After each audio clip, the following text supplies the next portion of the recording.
Shalom, salam sejahtera bagi kita semua, saudara-saudara sekalian, dan selamat datang di channel ini. Tuhan Yesus memberkati. Dan saya percaya di hatinya Yesus tidak ada peperangan ini. Di hati Yesus hanya ada damai sejahtera. Yesus cinta Israel, Yesus cinta Palestina. Yang setuju sama saya katakan haleluya. Dan apa yang terjadi? Mereka ambil batu lebih besar, lalu mulai lempar. Dan kemudian karena wilayah Masjid Aqsa itu ada di atas, mereka mulai melempari batu ke arah Western Wall atau tembok ratapan. Dan di situ tentara Israel mulai memukul mereka mundur. Memukul mundur itu artinya mendorong mereka supaya keluar dari wilayah yang berdekatan dengan Western Wall, lalu diarahkan ke bagian pintu gerbang indah atau the Golden Gate. Jadi wilayahnya di sini saya gambarkan sedikit ya. Kira-kira di sini adalah tempat di mana mereka bisa langsung melempar batu ke Western Wall. Di sini adalah kubah emas, ya kan? Di sebelah sini, jadi seberangnya itu adalah Al-Aqsa. Nah, daerah sebelah sini itu daerah Golden Gate. Jadi tentara Israelnya mulai memukul mereka mundur ke arah Golden Gate. Itu harapannya. Tapi apa yang terjadi? Mereka lari masuk. Setelah mereka melempari batu melempari batu polisi dan tentara Israel. Lalu apa yang terjadi? Mereka masuk ke dalam masjid. Folks, masjid itu tempat ibadah. Pertanyaan saya, apakah mereka menyadari itu tempat suci? Kalau setelah mereka melakukan sebuah kejahatan, mereka justru lari masuk ke dalam masjid. Pertanyaan saya, setelah saya buat kejahatan apapun, saya tempeleng orang, saya ludahin orang, saya tendang orang, saya lempar batu orang, lalu saya lari ke gereja. Pertanyaan saya, polisi akan kejar saya di gereja nggak? Pasti. Yang jahat bukan yang mengejar, yang jahat adalah yang bersembunyi. Karena itu tempat ibadah bukan tempat sembunyi. Saya menggambarkan ini agar saudara tahu kebenarannya. Karena saya mau jemaat Tuhan stop dalam dukung-mendukung. Indonesia sedang banyak masalah. Jangan sampai gara-gara mendukung Israel dan Palestina akhirnya Indonesia pecah. Indonesia sudah cukup banyak masalah, teroris saja belum selesai, saudara. Apalagi saya dengar ada orang-orang yang siap dikirim ke Palestina, siap habisi Israel, siap habisi Palestina. Bodoh! Kalau memang kau punya hati yang demikian, beresin teroris yang ada di Poso dulu. Beresin pembunuhan KKB yang ada di Papua dulu, itu dulu yang kita beresin.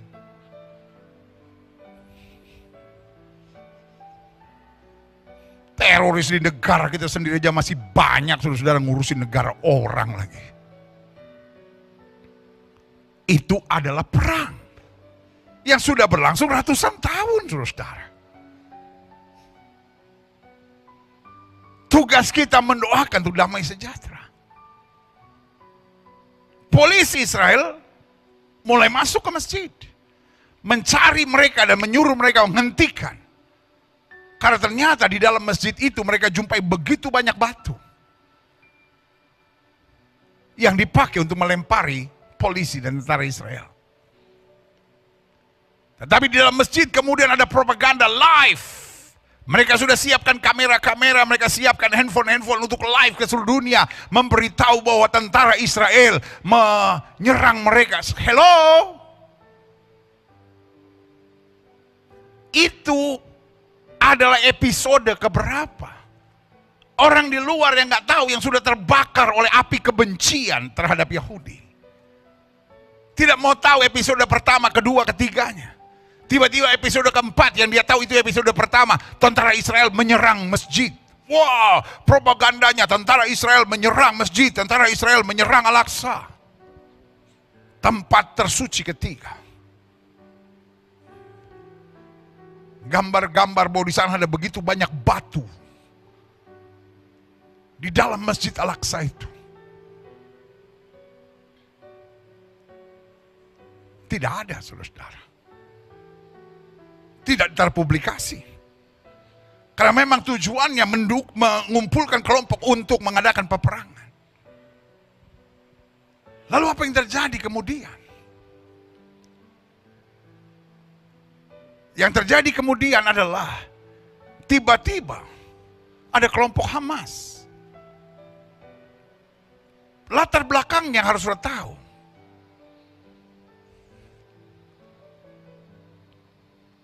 Palestina hari-hari ini sebetulnya terpecah dua faksi besar. Satu, apa yang terjadi di tepi barat, dipimpin oleh Fatah. Dan Perdana Menterinya namanya Dr. Muhammad Shtayyeh. Tetapi di Fatah ini tidak bisa berkuasa di Gaza. Karena Gaza tetap dipimpin oleh Hamas. Dengan Perdana Menterinya Ismail Haniyeh. Jadi sebetulnya hari-hari ini kalau mau jujur, ada perpecahan yang sangat serius, tidak semudah itu. Fatah bisa masuk ke Gaza. Dan sebaliknya tidak semudah itu. Hamas bisa masuk ke wilayah tepi barat, karena tepi barat dikuasai oleh Fatah. Tapi tiba-tiba, karena Hamas tetap boleh sembahyang di Al-Aqsa, saudara. Tapi tidak boleh menunjukkan Hamasnya, tidak boleh bawa benderanya, tidak boleh pakai jubahnya, tidak boleh pakai apapun karena akan bermasalah di sana. Tapi tiba-tiba bendera Hamas berkibar.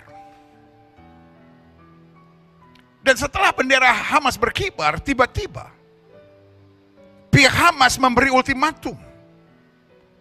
Kalau sampai nanti malam polisi dan tentara Israel tidak keluar dari kompleks Al-Aqsa, bukan masjidnya, seluruh wilayah itu namanya kompleks Al-Aqsa, saudara. Karena mereka udah keluar dari masjid waktu memberesi orang-orang yang melempari mereka dengan batu. Dan beberapa ditangkap. Tiba-tiba Hamas memberi ultimatum. Hello? Hamas not even a country. Tetapi di belakang Hamas, kita tahu ada beberapa negara yang memang merancangkan untuk menghabisi Israel dan memberi propaganda kepada dunia untuk menaruh kebencian, hate kepada Israel. Sekali lagi saya bicara dari mimbar yang suci ini. Saya hanya bicara fakta. Sekali lagi dalam nama Yesus, kita bukan bagian dukung-mendukung. Kita anak-anak Tuhan Yesus, kita taruh di hati kita apa yang ada di hatinya Tuhan Yesus. Dan di hati Tuhan Yesus yang ada damai, bukan perang, karena Yesus datang untuk mempersatukan yang jauh dan yang dekat. Dalam satu kata yang bernama anugerah dan damai sejahtera. Saudara dan saudari, sebagaimana sudah kita simak bersama ya satu penjelasan dari Pak Pendeta Gilbert mengenai situasi yang sedang berlangsung di sana, dan luar biasa ya, beliau ini juga memberikan perhatian secara serius mengenai apa yang sedang terjadi, dan beliau melihatnya dari perspektif iman Kristen dan juga melihatnya dari posisi ya yang netral Bapak Ibu ya, dan juga mengkajinya dari perspektif kemanusiaan. Ini menarik Bapak Ibu ya, tentu kita membutuhkan orang-orang seperti ini untuk memberikan pemahaman yang jelas. Karena begini teman-teman ya, ini bukan hanya di kalangan masyarakat kita yang ada di Indonesia, bahkan ini di tengah-tengah masyarakat dunia ataupun masyarakat internasional. Ini kan memunculkan banyak reaksi ya, memunculkan banyak tanggapan, dan memang kalau kita perhatikan ya, ketika pertama sekali ya ada serangan kepada pihak Israel yang pada tanggal 7 Oktober lebih dari 1 bulan yang lalu itu ya, tidak ada yang bicara mengenai gencatan senjata, tidak ada yang bicara mengenai kemanusiaan, tidak ada bicara mengenai perdamaian dan segala macamnya. Justru sebaliknya, ya dalam beberapa informasi yang saya lihat kawan-kawannya kolom komentar ataupun kemudian mengenai ya beberapa tokoh yang berbicara, semuanya malah bertepuk tangan dan nampak gembira ya ketika Hamas berhasil ya pada hari itu melakukan serangan kepada Israel, sehingga sekian banyak warga yang tidak bersalah, warga yang tidak berdosa menjadi korban atas serangan yang dilakukan oleh pihak Hamas itu. Dan gak ada yang bicara mengenai kemanusiaan pada saat itu kawan-kawannya, Bapak Ibu semuanya ya. Bahkan beberapa tokoh justru menganggapnya ini adalah serangan yang luar biasa. Sudah tepat katanya Hamas melakukan itu. Nah ini bagaimana? Barulah kemudian ketika pihak Israel ya melakukan bombardir secara intensif kepada pihak Hamas yang memang juga tidak bisa kita pungkiri banyak korban yang berjatuhan, dan itu yang membuat kita sedih semuanya ya. Barulah kemudian berbicara mengenai ya gencatan senjata, mengecam dan segala macamnya ya. Bahkan yang mengecam itu salah satunya adalah Bapak Presiden Jokowi ya, dan juga Menteri Luar Negeri dan beberapa tokoh lainnya. Ada juga mantan Wapres yang pernah berbicara memuji Hamas lalu kemudian mengecam Israel ya. Jadi Bapak Ibu semua, itulah situasinya yang sedang berlangsung, dan satu pesan yang saya lihat dari apa yang dikemukakan oleh Pak Pendeta Gilbert, bahwa kalau memang kita ini sungguh benar peduli mengenai kemanusiaan yang sedang terjadi di sana, kenapa yang dikecam itu hanya Israel? Adakah hari ini orang-orang yang membangga-banggakan mengenai kemanusiaan, yang menjadikan alasan tragedi kemanusiaan sebagai alasan mengecam Israel, adakah juga mereka mengecam Hamas? Karena begini ya, kalau misalnya kita ikuti cara berpikir dari mereka yang mengatakan bahwa oh ini sudah bukan lagi Israel mempertahankan diri ataupun membela diri karena sudah banyak warga yang menjadi korban, warga yang tidak bersalah. Oke, tentu kita setuju saja dengan hal-hal yang seperti itu. Tetapi bukankah, ya, mari kita terapkan standar yang sama. Tetapi bukankah warga yang juga tidak bersalah dalam insiden pada tanggal 7 Oktober itu banyak yang menjadi korban atas serangan Hamas? Ya, lalu mengapa hanya Israel yang kemudian dikecam? Lalu mengapa hanya Israel yang kemudian dikutuki dan segala macam? Ini benar kawan-kawan, saya setuju dengan Pak Pendeta Gilbert. Ini bukan posisinya kita orang Kristen ya, terutama saya secara pribadi pada posisi mendukung dan tidak mendukung ya. Saya juga tidak bicara dalam konteks mendukung tidak mendukung Bapak Ibu. Tapi kita mau bicara apa adanya mengenai apa yang sedang terjadi di sana. Kita mau bicara secara jujur, bukan ada apanya ya. Karena hari ini kita melihat ya, opini yang berkembang di tengah-tengah masyarakat bahwa Israel menyerang. Tidak ada yang bicara mengenai ini terjadi karena Hamas melakukan serangan kepada Israel. Ya, kenapa itu tidak diangkat coba isunya? Ya. Kan katanya, wah itu kan akibat dari Israel melakukan agresi selama ini ya kepada warga di Gaza, di Palestina dan segala macamnya. Sekarang begini ya, dan makanya pihak dari Hamas menyerang ya untuk membela warga. Ya. Sebenarnya sederhana sekali kawan-kawannya untuk membantah ini ya. Cukup tunjukkan pernyataan dari Presiden Palestina yang berkata bahwa serangan Hamas itu tidak mewakili rakyat Palestina. Siapa yang kita percaya? Tentu kita lebih percaya presidennya lah ya. Masa kita percaya orang-orang yang jauh dari sana yang tidak tinggal di sana? Ini presidennya sendiri yang bicara bahwa serangan itu tidak mewakili rakyat Palestina. Ya. Lalu sekarang ya, orang masih bilang bahwa Hamas membela rakyat Palestina. Dan kalau Hamas mau membela rakyat Palestina, kenapa Hamas kemudian ketika Israel menghimbau warga Gaza meninggalkan kota karena mereka akan melakukan serangan, kenapa Hamas justru melakukan sebaliknya, menghimbau warga untuk tinggal di kota? Ya, menjadikan warga sebagai tameng. Bukankah pelindung itu harusnya mencarikan dulu tempat aman bagi orang yang dilindungi, bagi pihak yang dilindungi? Tapi kenapa justru Hamas tentu sudah paham bahwa ini membahayakan warga karena Israel melakukan serangan balasan. Hamas tidak melakukan evakuasi terhadap warga. Justru Israel yang mencoba berupaya memberikan kesempatan kepada warga untuk melakukan evakuasi ataupun mengevakuasi diri sendiri, meninggalkan kota. Jadi memang Bapak Ibu semua, ya sekali lagi saya mau bicara ini bukan karena saya mendukung Israel ataupun mendukung Palestina, nggak ada ke Bapak Ibu ya. Tidak pada posisi yang seperti itu, karena kasihan ya. Kalau kita bicara misalnya mengenai Kristen ada di Israel, Kristen ada di Palestina, gereja ada yang katanya rusak, warga Kristen juga ada yang menjadi korban. Tentu jadi sebenarnya bukan tentang agama Bapak Ibu ya. Ya ini bukan agama, ini mengenai politik dan situasi yang sedang berlangsung ini. Ya, ini ulah dari Hamas yang melakukan serangan kepada Israel. Nah, itu dia tadi saudara-saudara ya, mengapa kecaman itu hanya ditujukan kepada Israel. Dan kemudian Bapak Ibu semua, ini kita saya heran ya, padahal hal seperti ini Bapak Ibu itu sering sekali disampaikan oleh para akademisi ya. Bahkan ya, tokoh politikus ya, katanya kita mendukung kemerdekaan Palestina. Ini sebenarnya pernyataan-pernyataan yang sangat rancu sekali Bapak Ibu ya. Kenapa saya katakan sangat rancu sekali ya? Karena begini, Palestina sudah punya presiden, dia juga sudah punya dubes bahkan di RI, di Indonesia, di Jakarta kalau tidak salah itu ya. Artinya mereka ini sudah merdeka, dan mereka sudah merdeka Bapak Ibu ya.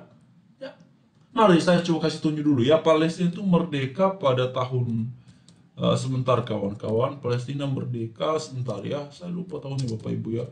Merdeka tahun berapa ya tahunnya, sebentar kawan ya. Ini dia ya, coba kita lihat dulu sini Bapak Ibu, Palestina merdeka tahun. Nah ini dia ya. Ya, sejak kedatangnya penduduk Yahudi ke Palestina yang tidak lain menjadi penyebab konflik Israel pada 1948, ya sebentar Bapak Ibu ya.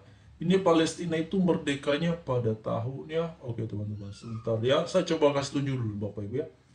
Oke, ini dia. Oke, deklarasi negara Palestina berlangsung di Alzir ya pada 15 November 1988 ya oleh Dewan Nasional Palestina. Oke, teman-teman. 1988. Indonesia termasuk negara pertama yang mengaku kemerdekaan Palestina ya. Ini Kemlu kawan-kawan ya, ini berarti bisa kita percaya setelah dideklarasikannya negara Palestina di Alzazir ya 15 November 1988. Ya sudah merdeka Bapak Ibu ya. Sudah mengaku kemerdekaannya ya. Jadi kenapa sekarang bicara-bicara dukung Indonesia Palestina merdeka? Lagi mana itu ya? Ini Bapak Ibu, entahlah ya, apakah memang ini cara mereka untuk menggalang dukungan publik atau bagaimana ya? Jadi saudara-saudara sekalian ya, tentu kita prihatin mengenai korban warga yang terjadi di Gaza. Wah, kasihan saudara-saudara ya, kasihan sekali. Benar tadi yang disampaikan oleh Pak Pendeta Gilbert ya. Tapi kalau kita melihat situasi di sana dari perspektif iman Kristen, tentu ya kita prihatin saudara-saudara ya, kasihan ya, sedih ya. Bahkan Pak Gilbert tadi menyampaikan bahwa ya di Israel di Israel maupun Palestina ada di hati Yesus. Ya benar itu kawan-kawan ya. Cara berpikir dan landasan teologis yang bersifat universal mengenai itu sebenarnya sederhana sekali. Yohanes 3 ayat ke-16 itu apa katanya Bapak Ibu ya? Bahwa karena begitu besar kasih Allah akan dunia ini, sehingga ia telah mengaruniakan anaknya yang tunggal, supaya setiap orang yang percaya kepadanya tidak binasa, melainkan beroleh hidup yang kekal. Tapi mari kita lihat satu kata yang menarik itu kawan-kawan ya. Karena begitu besar kasih Allah akan dunia ini, termasuk Israel, termasuk Palestina ya. Karena itulah kita bersyukur ya dalam perspektif iman kita orang Kristen ya. Jadi kita diajar ya bahwa memang Bapak tidak bisa dipungkiri bahwa kita berbeda dalam hal beriman, kita berbeda dalam hal berkeyakinan, dalam memahami mengenai eksistensi Tuhan ya. Tetapi yang pasti Alkitab berkata bahwa Allah mengasihi dunia ini ya. Allah mengasihi dunia ini dengan segala ciptaannya, dengan semua yang diciptakannya. Allah mengasihi itu saudara-saudara ya. Dan itu sebabnya iman Kristen meyakini sebagaimana yang dinyatakan oleh Alkitab bahwa Allah tidak menginginkan perang antar sesama manusia. Allah tidak menginginkan ya, perang antar sesama anak-anaknya. Yang diajarkan oleh Alkitab adalah perang melawan kuasa gelap, perang melawan kuasa jahat. Karena itu Alkitab berkata bahwa sesungguhnya lawan kita bukan roh dan dagingnya, bukan darah dan dagingnya, bukan sesama manusia saudara-saudari ya. Tetapi roh-roh di udara, penjahat-penjahat yang asli itu adalah setan-setan di udara, saudara ya. Itu sebabnya Alkitab itu kan jelas ya, tidak mengajarkan perang ya, perang kita adalah melawan daging dan darah ya, bukan itu ya. Tetapi roh-roh di udara. Roh-roh apa itu saudara? Roh jahat ya. Harusnya sebagai manusia yang percaya kepada Tuhan ya, orientasinya harusnya ya seperti itu kawan-kawannya. Jadi mari terus soalkan kebaikan, dan semoga di sana ya, lagi-lagi saya mau sampaikan, segera terwujud tercapainya kedamaian dan ada solusi yang paling baik. Terima kasih saudara dan saudari semuanya. Tuhan Yesus memberkati senantiasa.